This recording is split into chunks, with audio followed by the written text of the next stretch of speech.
ये कहानी उस वक्त की है जब दिल्ली के राज सिंहासन पर महाराज पृथ्वीराज चौहान विराजमान थे। उन्होंने अपने आसपास के लगभग सभी राजाओं को अपने अधीन कर लिया था, लेकिन कन्नौज के राजा जयचंद और कालिंजर के चंदेल राज परमाल ने पृथ्वीराज चौहान के आगे अपना सर नहीं झुकाया था। राजा परमाल का विवाह उरई के राजा वासुदेव की बेटी मलहना के साथ हुआ था। मलहना की 2 छोटी बहनें भी थी, देवलदे और तिलका, जिनका विवाह राजा परमाल के 2 वीर सेना नायक और सगे भाई दक्षराज और वत्सराज के साथ हुआ था। इस विवाह से महारानी मलहना इतनी खुश हुई कि उन्होंने देवलदे और दक्षराज के लिए दहसरपुरवा में एवं तिलका और वत्सराज के लिए सिरसा में 2 अलग अलग भव्य महल बनवा दिए। उन्हीं दिनों राजा परमाल ने महोबा को अपनी नई राजधानी घोषित किया था। चंदेल राज परमाल की इस पवित्र भूमि में लगभग एक ही समय में 5 पुत्रों का जन्म हुआ, जो आगे चलकर महोबा के पंचवीर कहलाए। महारानी मलहना की कोख से राजकुमार ब्रह्म कुमार का जन्म हुआ। ब्रह्म कुमार एक शूरवीर योद्धा था। राजा परमाल के राजपुरोहित के घर ढेबा नामक बालक का जन्म हुआ। ढेबा वीर होने के साथ ही ज्योतिष विद्या में भी निपुण था। ढेबा को आलाखंड में विपत्ति का साथी कहा गया है। उसने हर विपत्ति में अपने मित्रों का साथ निभाया। ढेबा के बारे में अलहद यानी आला गाने वाले आज भी ये गाते हैं, विपत्तिया के ढेबा है ऐसो मित मिलंगोना, विपत्तिया के ढेबा है ऐसो मित मिलंगोना। विपत्ति के मित्र ढेबा हैं और ढेबा जैसे मित्र आसानी से मिलते नहीं।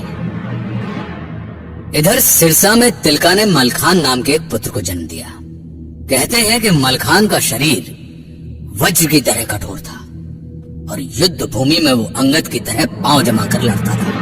जब पांव पिछाड़ी तन न जाने जंगा देख लड़े मलखान, यानी पांव को पीछे नहीं जाने देता था और अपनी जांघों को टेक कर लड़ता था मलखान। इधर दहसरपुरवा में देवलदे ने भी एक पुत्र को जन्म दिया, जिसका नाम आल्हा रखा गया।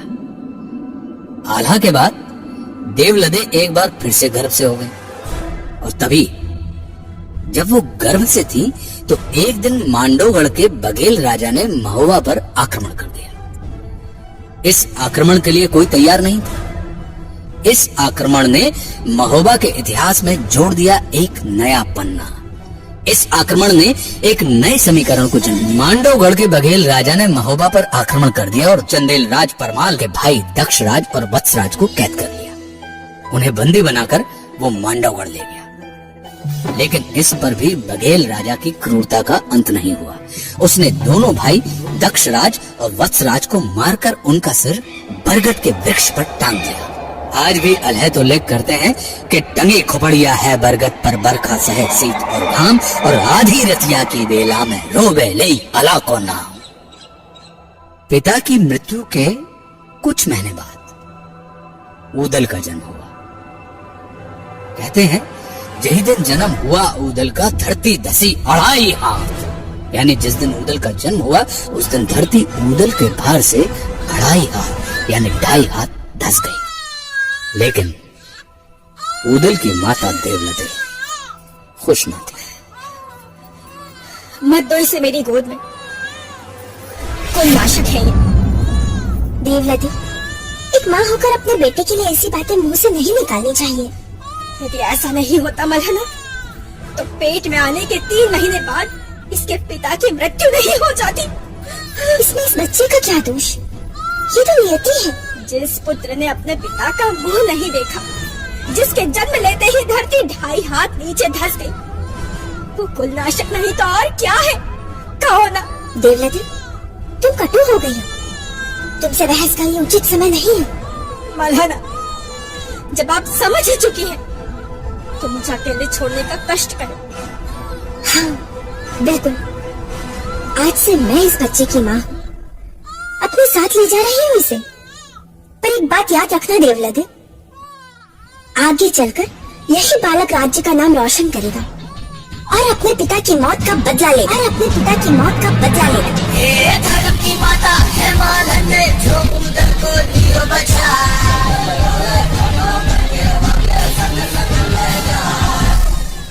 धर्म की माता है मालंदे जो उदल को लिए बचा है।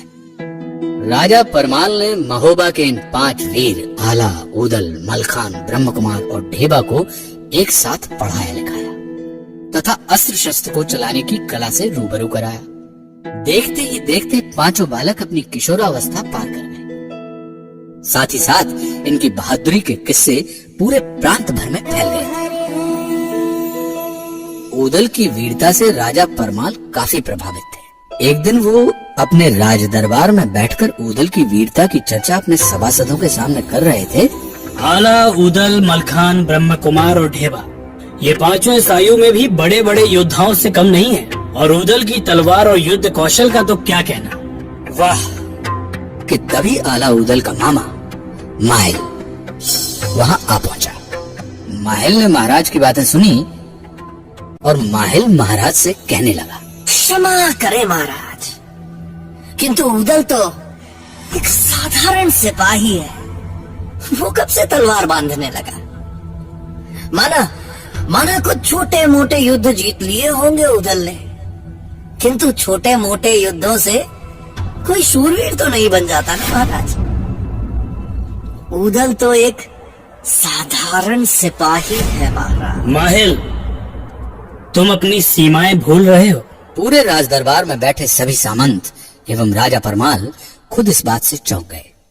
सब उत्सुकता से माहिल की तरफ देखने लगे। क्षमा महाराज, किंतु यदि ये उदल वीर होता तो मांडवगढ़ में उसके बाप का सर आज तक टंगा नहीं रहता महाराज। जब तक दक्षराज और वत्सराज के सर मांडवगढ़ से लाकर उनका अंतिम संस्कार नहीं कर दिया जाता, तब तक उनकी आत्मा को मुक्ति नहीं मिलेगी महाराज। तो अगर उदल वीर है तो इस कार्य को पूरा करके दिखाए, क्योंकि बाप का बैरी जो ना मारे तो कर बास गीध न खाए। बाप का बैरी जो ना मारे तो कर मांस गीध न खाए। यानी जो बाप के शत्रु का वध नहीं कर सकता उसका मांस गिद्ध भी नहीं खाता। पूरे दरबार में सन्नाटा फैल गया। राजा परमाल ने माहिल की इस बात को काटने की कोशिश की।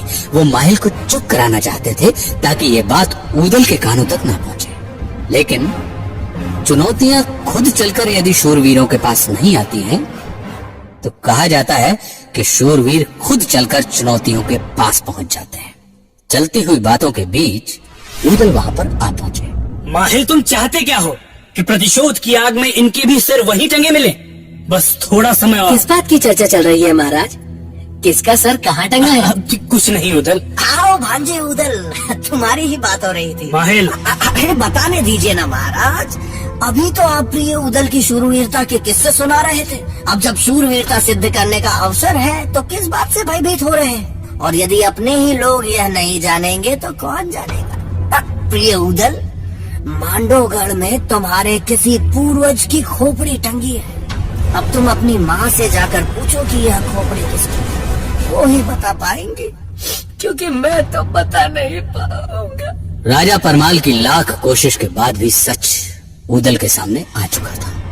वे एक क्षण के लिए भी राज दरबार में नहीं रुके। माँ, सच सच बताना माँ, हमारे कुल के किस पूर्वज की खोपड़ी मांडवगढ़ में टंगी है? खोपड़ी?